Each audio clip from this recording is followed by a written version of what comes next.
Greetings of the day. Today's session is on strikes and lockout. In this session, I am going to explain you what are the prohibitions of the strikes and lockout, what are the general prohibitions of the strike and lockout. I will also discuss about the financial aid in illegal strikes and so on.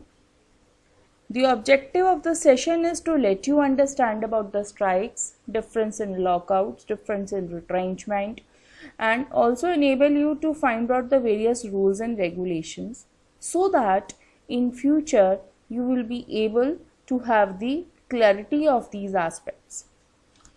Now, in this, what are the prohibitions of strikes and lockouts? Under section 22, it indicates that no person employed in a public utility service shall go for the strike in breach of contract without giving to the employer the notice of strike within the 6 weeks before striking. He or she can't go for the strike. So, before the expiry of the date of strike specified in any such notice or during the pendency of conciliation proceeding before the conciliation officer 7 days after the conciliation of the proceedings. So these cases the person is prohibited. Whereas no employer carrying on public utility service shall lock out any out of these workers or workmen, right? So without giving them the proper notice of the lockout as provided within the 6 weeks from the lockout, or is here within 14 days of giving the notice or before the expiry of the date of the lockout specified in notice during the pendency the proceedings before the conciliation officer 7 days after the conciliation of the proceeding. So the notice of lockout or the strike under the section not necessary where is already in existence of a strike.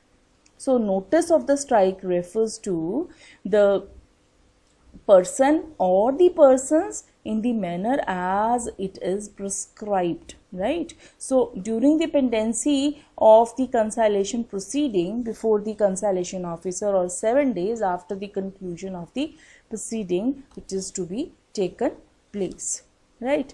So what about the notice of the lockout? Where there is already the existence of the strike, in that case the lockout in public utility service is required, but in case the employer shall send the intimation of such lockout.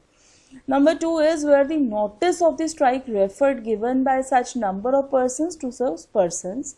So if within the 5 days they receive the notice, then only they can proceed for this lockout. Okay, so this way these are the points which are important to go ahead before the lockout.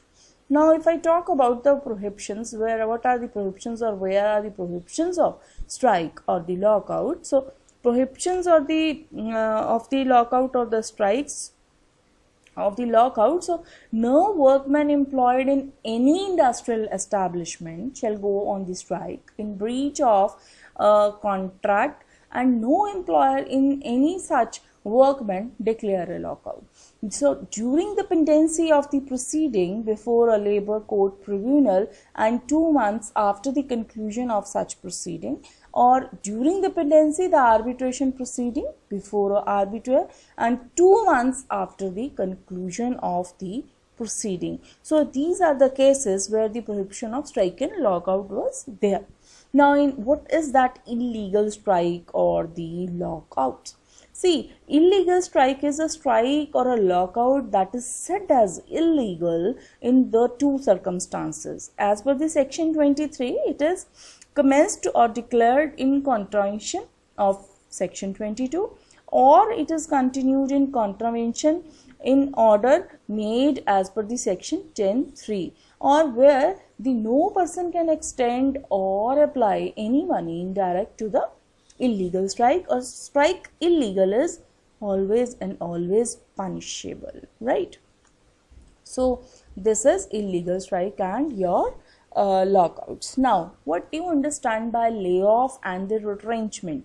See, layoff and the retrenchment, the layoff and the retrenchment is as per your section 25C, where the less than 50 members, 50 workmen on the average per working day, they are there, or the establishment which is purely seasonal character.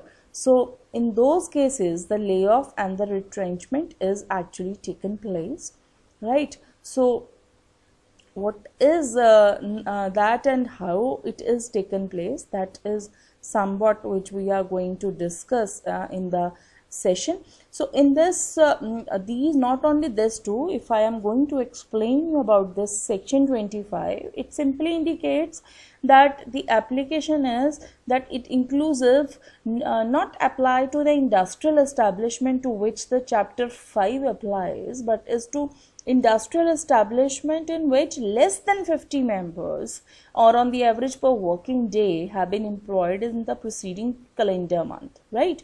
So if I am going to explain, then factory is defined as section 2 of the Factory Act 1948.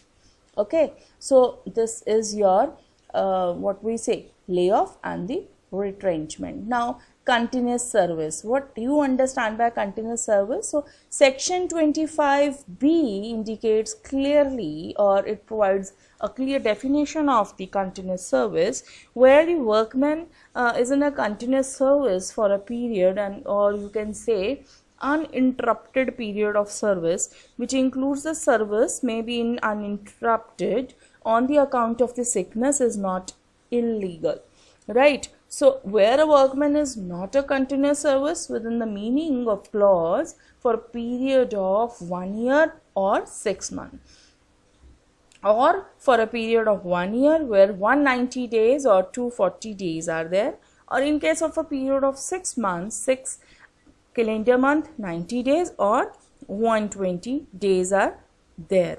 Okay, so this gives you a clarity, or if I say that is 140 days in somehow in few cases. So that is your continuous service. Okay, then is what are the rights of a workman? See, rights of a workman here is related to layoff for the compensation. So in that case, they must not be badly workmen, they must be born or master roles, they must have completed at least 1 year of the continuous service and employ for 6 months before layoff.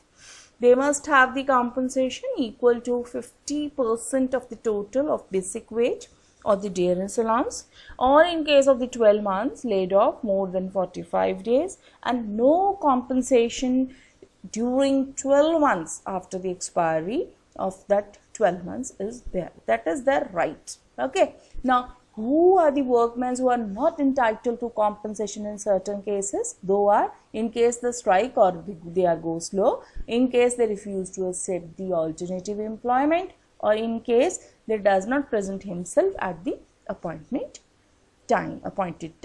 Now, what are the conditions, if anyone asks you that the conditions to the retrenchment of workmen?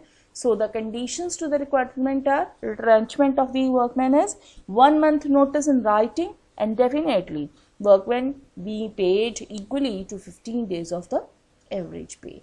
Notice to the undertaking, 60 days notice to the undertaking for close down, provided less than 50 workmen are there or less than 50 workmen employed. Now, compensation to the workmen. What about the compensation in case of the close down? In case of the close down, section 25B says not exceed the average pay for 3 months. Also, undertaking closed down due to the following reasons, either because of financial difficulty or because of the expiry of laws. Now, what is related to, or what you understand by unfair trade practice or labor practice, which is totally prohibited, the prohibition of the unfair trade practice as per the section 25T, and another one is the penalty for committing the unfair labor practice as per the section 25U, that is your unfair trade practice, what we say labor practice. So any person who commit any unfair labor practice punishable with imprisonment for a term which may extend to 6 months or with fine may extend to 1,000 rupees or both. So where the no employer of the workman or the trade union, whether registered under the Trade Union Act 1926, shall commit any unfair trade practice. In these cases, this unfair labor practice is applicable as per the section 25U and T. So in the today's session, let's brief. We have studied how to give the notice, when to give notice, who will give notice, how many workmen should be there, what are the rights of the workmen if they are if they are asked to be out of the organization, how much wages are supposed to be paid, and the rest of the rules and regulations. What about the labor trade practices, unfair practices? So what these sections of the penalty is, and how the fine of your amount as well as the number of years of imprisonment, that is 6 months plus fine, is applicable in this. So I hope you understand this session and have the clarity of these acts, which is really important for you people. And in case you like this session, please like and subscribe my session, and kindly make me the clarity and let me know in the inbox, message me any other topic on which you like to have this session. In the next session, I am going to discuss with you about the labor issues, as well as I will discuss with you the few acts which are related to your collective bargaining and all. I hope you like the session. Good luck for your exams. Thank you.